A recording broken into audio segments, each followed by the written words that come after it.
অবিলম্বে অঞ্চল সভাপতি বদল না করা হলে নির্বাচনের সময় দলীয় কাজ থেকে সরে দাঁড়াবেন। বলা হয়েছে তপন সরকার যে আমাদের চেয়ারম্যান আছে, আমরা তার নেতৃত্বে চলবো। আমরা যে 5 জন আমরা আছি, 5-6 জন যারা আছি,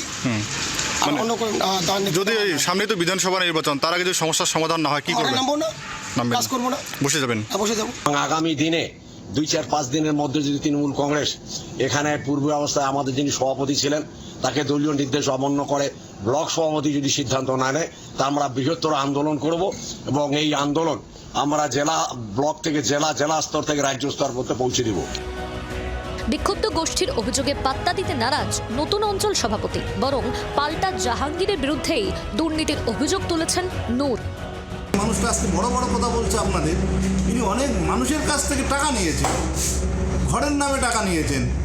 ওখানে এটা উনি ওই স্কুলের নাকি স্কুলের নাকি কি দায়িত্বে আছে, ওখানে হোস্টেল হবে, ওখানে 7 জনের কাছে টাকা নিয়েছেন উনি, হোস্টেলের চাকরি দেবে।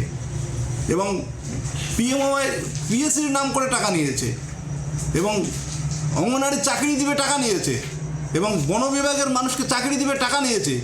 আমি লিস্ট তৈরি করেছি, আমি দলের কাছে এটা পৌঁছাবো না। অভিযোগ ও পাল্টা অভিযোগে তৃণমূলের অন্দরের কোন্দলের ছবি প্রকাশ্যে চলে আসায় রাজনৈতিক মহলে শুরু হয়েছে জোর চর্চা। শাসক দলকে আক্রমণে নেমেছে বিজেপি। যে দুর্নীতি, এই দুর্নীতির জন্য সামনের যে বিধানসভা নির্বাচন, সেই বিধানসভা নির্বাচনে মাগুরমারি 2 নং গ্রাম পঞ্চায়েতের মানুষ তৃণমূলকে তার উচিত জবাব দেবে ভোটের মাধ্যমে, এবং 2026-এর নির্বাচন তৃণমূল কংগ্রেসের বিসর্জন এর থেকেই শুরু হয়ে যাবে। একাধিকবার দলের শীর্ষ নেতৃত্ব নিচু তলার কর্মীদের কাঁধে কাঁধ মিলিয়ে লড়াইয়ের বার্তা দিয়েছেন, কিন্তু কোন্দলের বীজ কেন সমূলে উপড়ে ফেলা যাচ্ছে না? প্রদ্যুৎ দাসের রিপোর্ট, জি 24 ঘন্টা।